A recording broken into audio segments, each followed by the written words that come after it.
We're rounding out this week of Locked On Utah Hockey Club. Tij Iginla has signed his entry-level contract with the Utah Hockey Club. We'll talk about that on today's episode of Locked On Utah Hockey Club.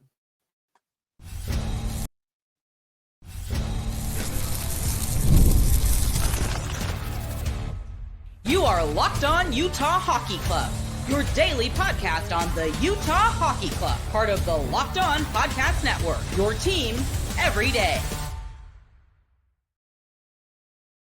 Welcome to the show, everybody. This is Locked On Utah Hockey Club, your number one daily podcast on the Utah Hockey Club. I am your host, Robyn Leonio, alongside Tom Callahan. I want to thank everyone for making this show your first listen every single day. We're free and available everywhere you get your shows.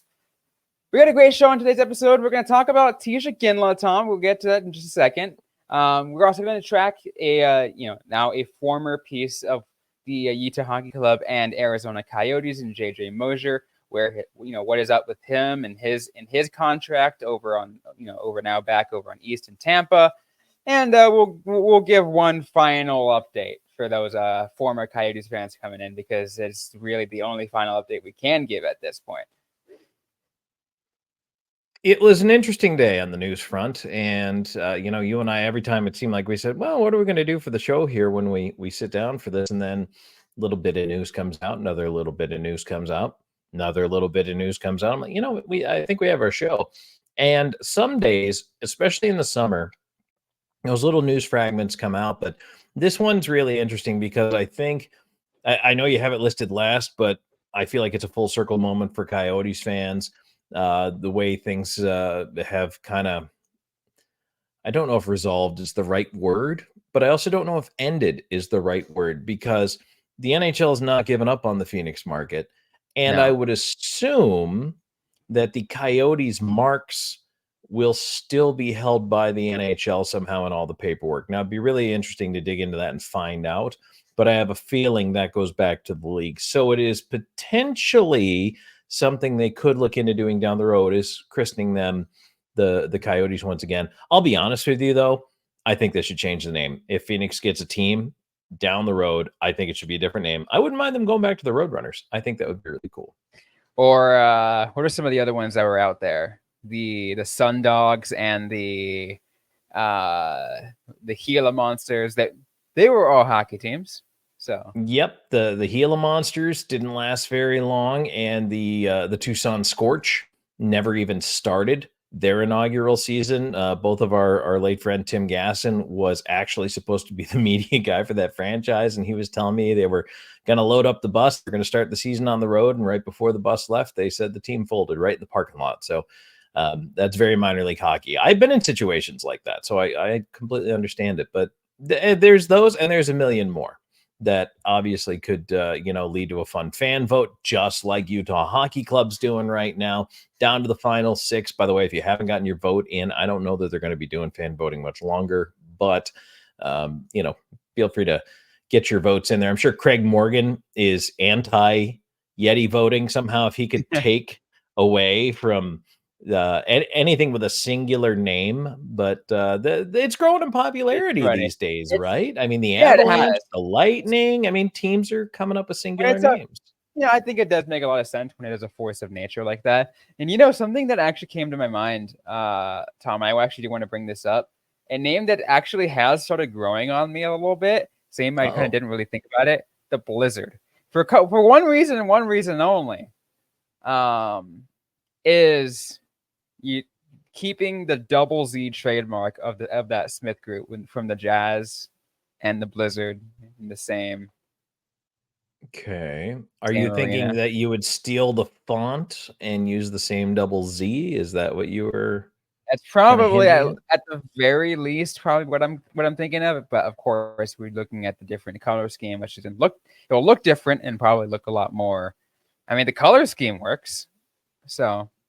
I think it'd be awesome with a woolly mammoth, though. If they name the team the Mammoth, that'd be a lot of fun. I think having a giant prehistoric elephant with massive tusks as your logo that's not the worst thing in the world. But, again, I've said it before. I like Yeti. I think that's going to be fun and probably the eventual winner. But yeah, there's some cool stuff on there. And even if they did the Outlaws, I mean, you could go any color scheme with that. But based on what they have with the baby blue, black, and white, I mean, anything fits that of the 6 finalists. So it does seem that Yeti is almost inevitable, though. It seems we're getting to that point, especially when, during the draft, when, I think we might have mentioned, if not, when Beryl Armstrong kind of just let it slip out.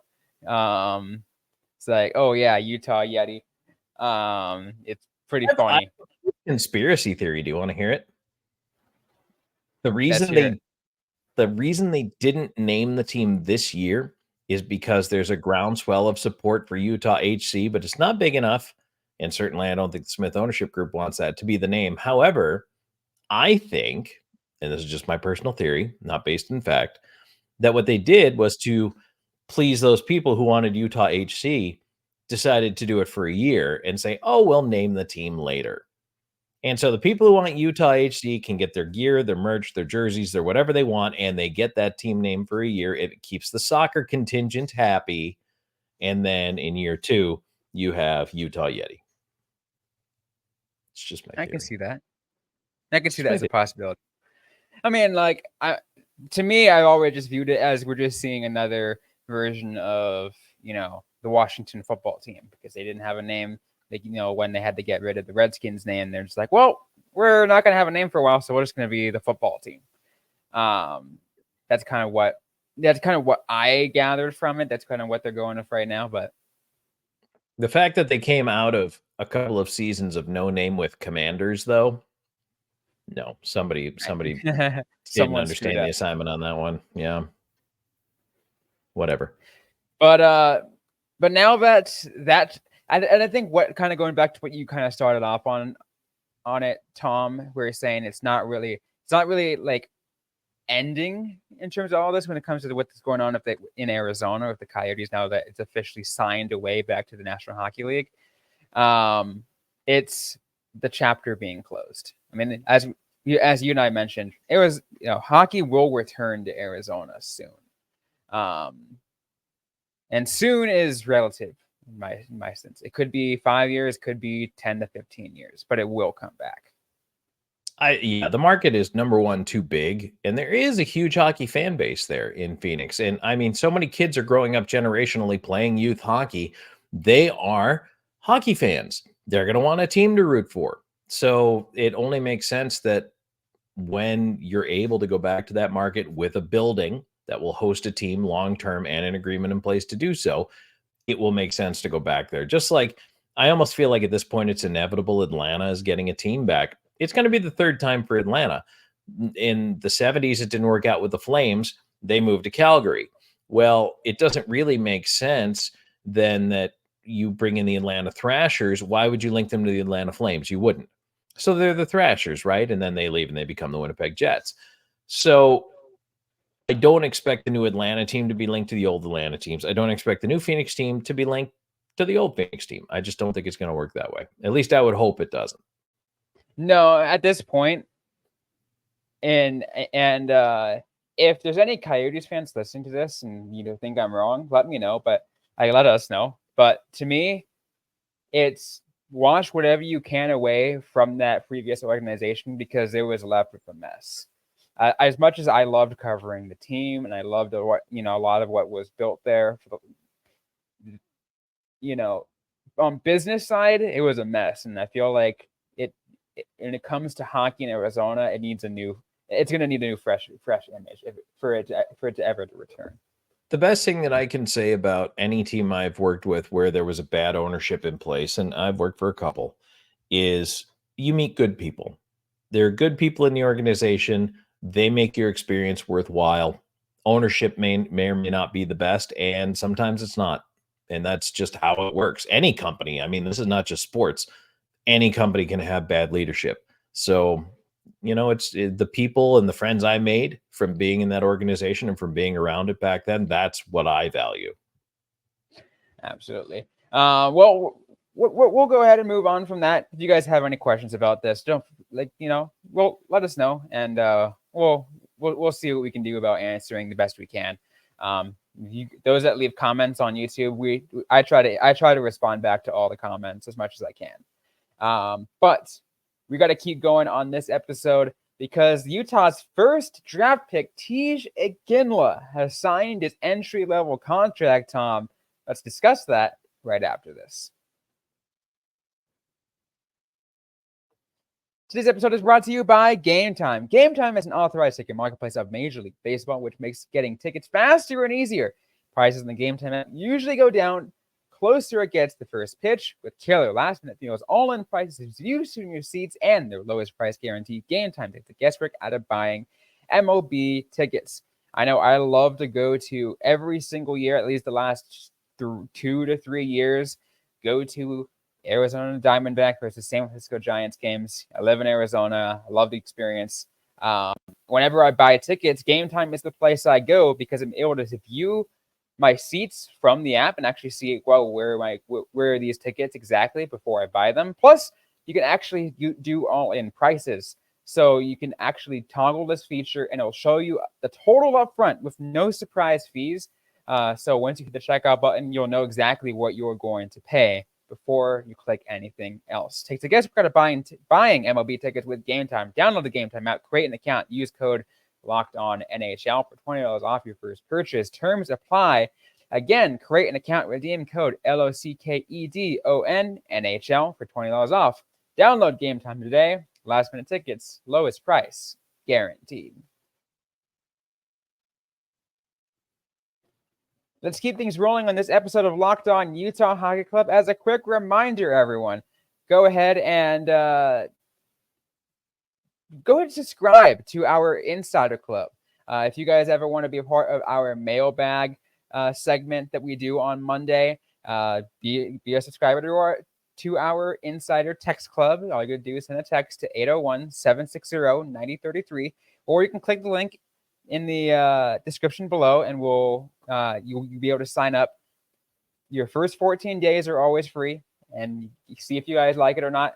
We hope we do. If you guys get a lot of exclusive content coming your way. But once again, you can send a text to 801-760-9033, or click the link in the description to get started. But Tom, let's keep going on this episode as we're going to talk about Tij Iginla, because the first draft pick for Utah, the pick number 6 in this last draft, has officially signed his entry-level contract with the Utah Hockey Club. Some people might be wondering what exactly this means, and I guess this is the place for us to explain that. I like the quote from Bill Armstrong when they met with Iginla before the draft, and they were talking to him about what they wanted. And Bill Armstrong said, "We have a lot of 20-goal scorers. Now we're looking for a 50-goal scorer. No pressure." So there you go, kid. The bar has been set, but he signs his ELC, coming off a pretty darn good season. 84 points, 47 goals, 84 points in 64 games with Kelowna of the Western Hockey League. If you don't know Canadian junior hockey particularly well, the Western League is generally regarded as the toughest and most physical of the 3 junior leagues. So putting up points in the Western League means something. So that's pretty big. But for him to sign his ELC, it's a 3-year deal, the entry-level contract, and Robyn, I'll let you get into this, but we'll start ticking once a player reaches so many games played in a season, which is why we always talk about the watch as a player gets near that 9th and then perhaps 10th game played as to whether or not a team, you'll hear the phrase, burns the first year on the entry-level contract. And Robyn, I'll let you talk about that a little bit more. Yeah, that's what we call consider entry level slide. If that player does not play those 10 games, then that first year automatically slides over the next year, and I think they can do it. If I'm not mistaken, Tom, twice. So they can do it. I believe it's twice. So the 1 year and then the next, and then after that, no matter what, that first year is going to kick in. And the player also, too, it depends. And Shane Wright, who we've mentioned in previous podcasts before, talking about the Seattle rookie who spent last year in the American Hockey League. When you're 20, you're able to go to the American Hockey League if you are a North American player. Now you'll see some European players in there who are a little bit younger because they're not their rights are not the CHL agreement.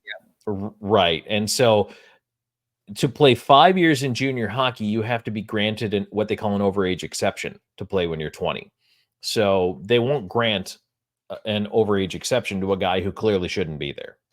So that's why when you turn 20, you end up in the American Hockey League. But for Iginla, I think, let's talk about expectations. Coming into camp, yeah, there's a lot of pressure on him from one lens. Like I kind of told you about Bill Armstrong's quote there, and there's a little bit of a laugh behind it. But yeah, in a couple of years, they would love to see him as the top player on the team. But to me, camp, come in, perform well. I do expect him to stay out of camp at least a little bit. I don't think he spends the year here. I think he goes back to junior because the projection is for him to go from being both a center and a winger to a full-time center this year in junior. And so as he makes that shift over and learns the two-way game of playing center, all the things that go with it, taking face-offs, everything that goes with it, you're always the first guy back defensively. There's a lot of responsibility, and I think that's a good place for him to learn and grow this year. Oh, absolutely. And I feel like a lot of people have, I think there was even like a betting line someone shared with me. It's like, oh yeah, like Tij Iginla will score X amount of points this season. So he's not going to play a full season, guys. He is going to go back to Kelowna. He's going to maybe get a cup of coffee, maybe get a chance to give Andre Tourné and Bill Armstrong and company at least a look of what he can do at the National Hockey League level for a handful of games.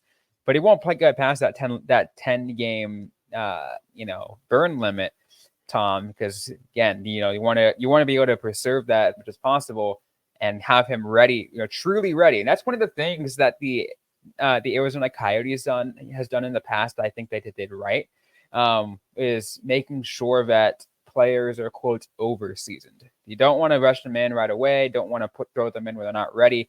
It was a mistake what the previous Coyotes did that in the past, in which they, every time, Dylan Strome would get called up, just was not ready. He was just not ready. Like, he'd get called up and then like he'd get fourth line minutes, not play well, had to get sent right back down to Tucson, and the cycle was over and over again. So what they're doing now is they're like, okay, we're going to make sure that they are truly ready. We're going to, give you a chance, but we're going to put you back, tell you everything you need to work on, and then we'll see again next training camp. And Robyn, you mentioned something that absolutely just makes me so mad when teams do this. You call up a player and put them in the wrong situation. So what I mean by that is, and you see a lot of this when guys, they'll go from the East Coast to the American League, or the American League to the NHL, and they're the top player. They'll call the team in the East Coast League, hey, who's your best guy? It's Dave Smith. Okay, cool. Send me Dave Smith. Then Dave Smith, instead of playing top 6 minutes in the American League, is a fourth line plugger and gets sent back down after 2 games. And the coach is like, well, I didn't really like Dave Smith. Well, no kidding. You put him in a fourth line plugger role when he's a top 6 forward. So if you're calling a guy up, you darn well better be putting him in a situation for success. If he is a 1-2 D-man and a power play guy, you put him in that position when you call him up. Maybe you put him 3-4 and on the second power play in the NHL, but you still give him that time and you give him that look. You don't bury him on the 5-6 pair. You don't bury a guy who's leading the team in points in the American League on the fourth line, unless that is the absolute, to me, that's the absolute worst thing you can do. You might as well just call up a fourth liner and put him on the fourth line, because then he just, a do's or do's, what a do's or do's. That's for all the Fraggle Rock fans. Yeah, well, you're right, because depth players know what their role is. If you are a high skilled, power forward or playmaker or whatever it is, what kind of player you are, and you are getting first line minutes in the American Hockey League, and you get fourth line minutes in the National Hockey League, you're right. It boils my blood whenever that happens, and I'm like, oh my god. If you're a middle six in the AHL, like I say, you're like, but closer to the third line, and they kind of push you down. Okay, maybe you're again focusing on the depth, but if you're bringing up a top guy, give him the proper opportunity that you would for any other player that has shown their worth at the previous level.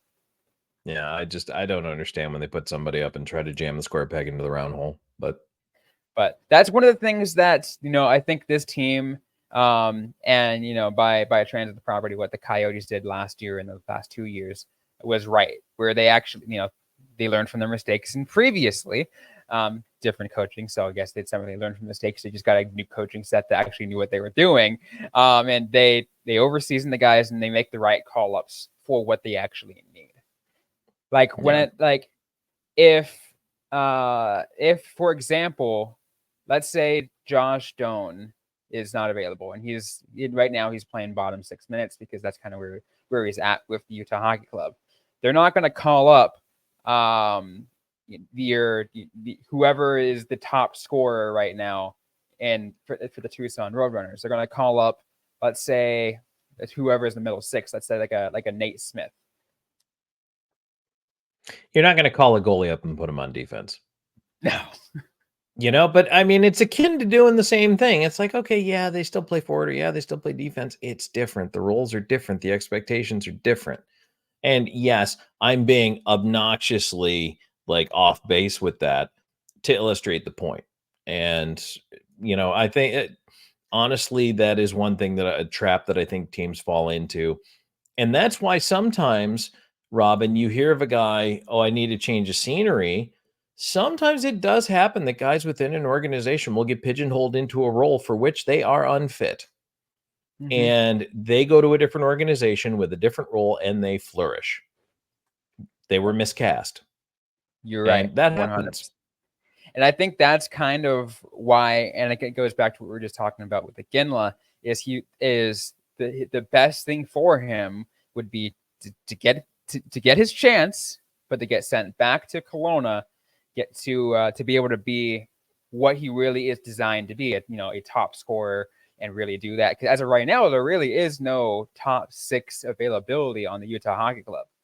Yeah, I really would like to see him get a full season as a center in the Western Hockey League. See if he not only keeps his production where it is, but maybe increases it.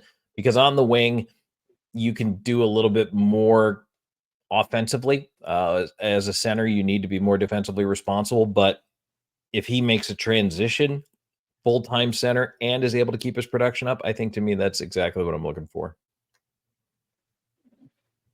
Absolutely. Anything else about Iginla before we move off? No, I just I think fans, a word to fans who are listening to this of Utah Hockey Club, temper your expectations with the kids. I know there was a lot of hype around this draft, and Utah did pretty well, but just temper your expectations. If they are delightfully awesome in preseason and maybe they do get their cup of coffee in the beginning of the season, understand that they're still young, they're still growing, there's still a maturation process here. Give them the time. But no, and you can smile about this, a couple of years down the road, when they start really growing into full-time NHLers, it's going to be pretty exciting. Oh, it's going to be very exciting. But we still got more to get to on this episode of Locked On Utah Hockey Club. We're going to do a little bit of a traded piece tracking as we take a look at what's going on with Moser over on the East Coast in Tampa. We'll do that right after this.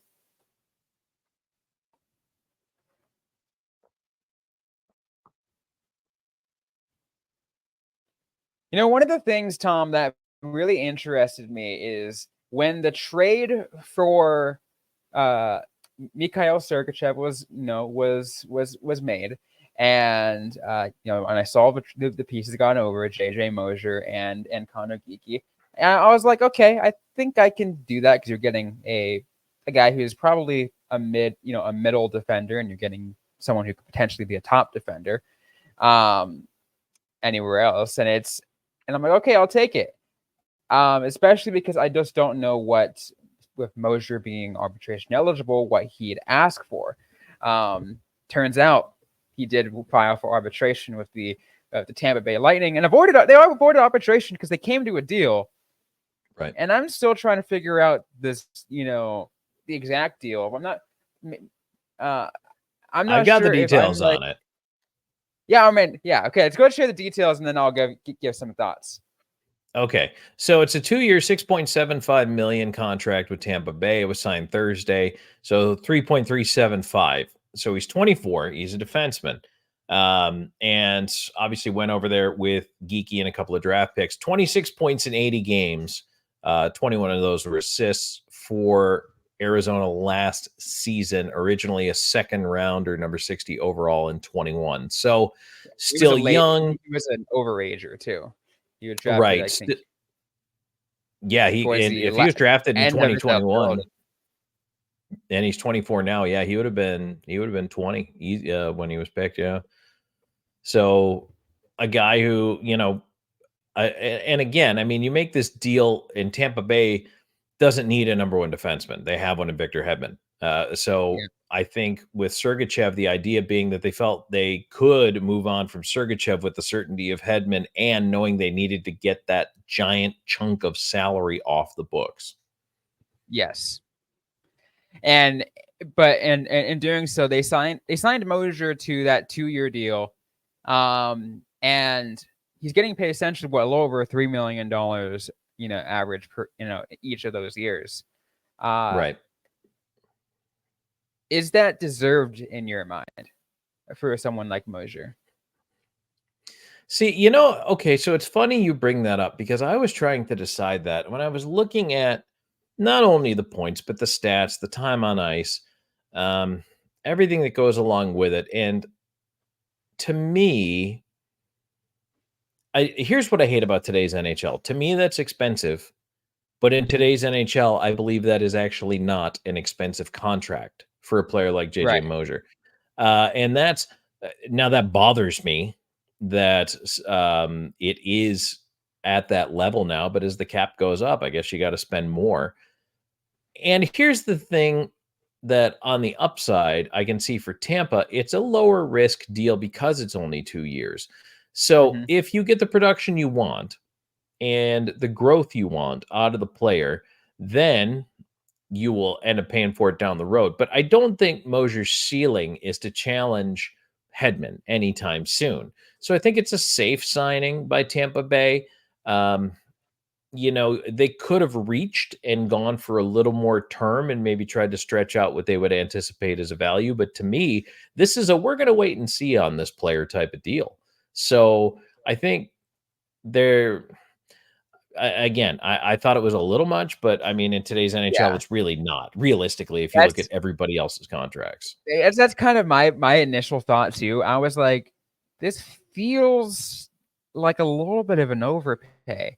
But at the same time, I look at where everyone else is getting paid right now, and I'm like, but it matches. Like, I just right. No, it fits. It fits. It's just weird to me that the money has crept up that much. But what's interesting, Tom, is looking at the 2-year deal. As you mentioned, he's 24 now. It means he'll be 26 when the contract is up. For those that tuned into our free agency and RFA. RFA talk that we did a week to 2 weeks ago. That means that they can still negotiate. They can still have one more RFA negotiation with them before he turns UFA. Give them that little bit last bit of bargaining chip right before that, and they give them a longer deal if they deserve if they think that he's going to be with the team for a lot longer. Right. And that's kind of again, you're keeping a little bit of player control here, and it avoids arbitration for now. So apparently he's got to be happy with it, you would imagine. So if that keeps the player happy, I mean, I guess you're okay with it, right? That's at the end of the day, that's what you need to do is make sure that the player's happy and you're good with where you're at. And you just kind of go from there, I suppose. I mean, it's an interesting one to me. It really is. I felt like, and again, the reason I look at term with the guy who's 24 is defensemen tend to peak a little later. Maybe you're almost hoping he doesn't break out too much by the time he's 26 so that you can turn around and say, hey, okay, we're prepared to offer you 5, 6, 7 years at a value price. And then by that time he's in Tampa, he likes it there. It's sunny all the time. The weather's nice, blah, blah, blah. So I don't know. Maybe that's kind of what the thinking is on this one. But the other thing is too, let's face it. I mean, you've got, Hedman is 7.875 this year. Then he goes to 8 million. McDonough is 6.75 for the next 2 years. Chernak is 5.2 for the next 4 years. And now JJ Moser is now the fourth highest paid defenseman on that roster at 3.375. So he's a 3-4 guy according to salary, and that's where he slots in for them. So, but Tampa Bay needed the room.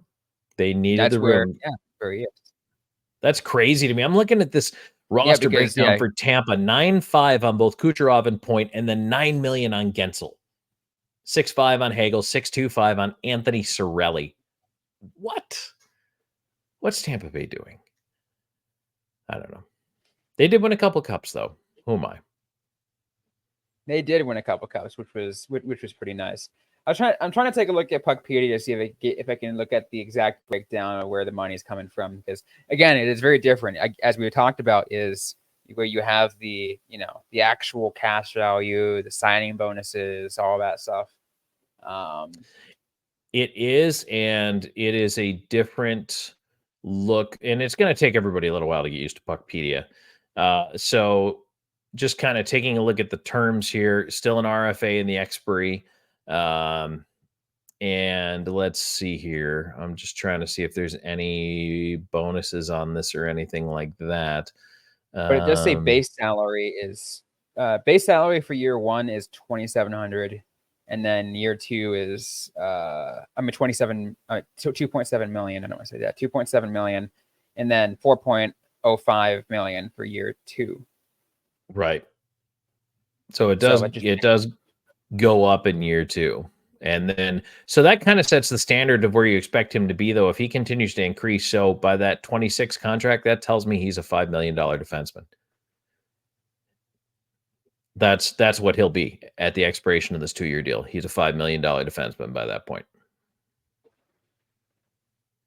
I think knowing what I've been able to see from Moser the last couple of years, I can see that makes sense.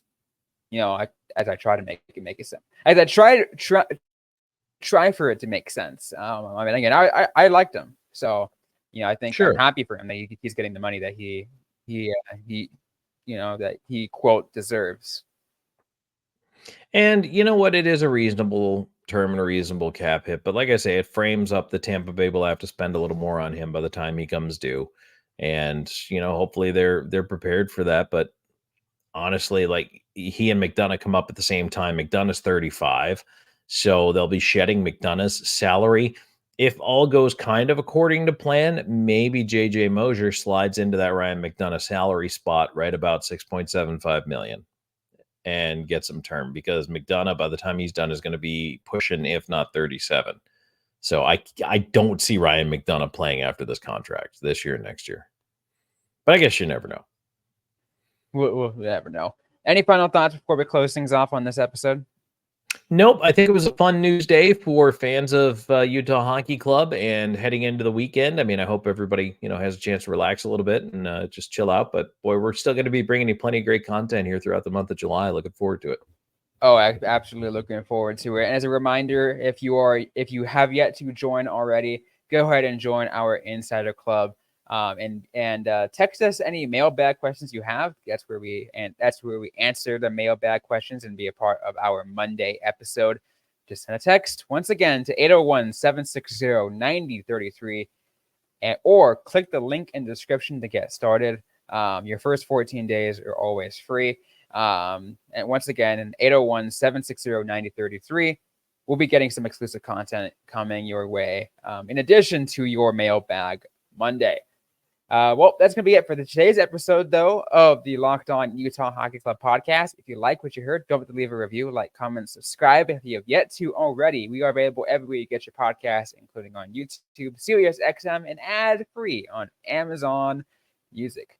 Don't forget to interact with us on social media. We are on X, Instagram, and Threads at LO_NHL Utah. I am personally at Robyn_Leonio. Tom Callahan is at Callahan on Air. Interact with us, ask a question, we might answer right back. Or again, for some others, depending on how good of a question might be, we might answer it right back on this episode, on another episode of the Locked On Utah Hockey Club podcast. Thanks again, everyone, listening to today's episode, and we'll see you guys next time.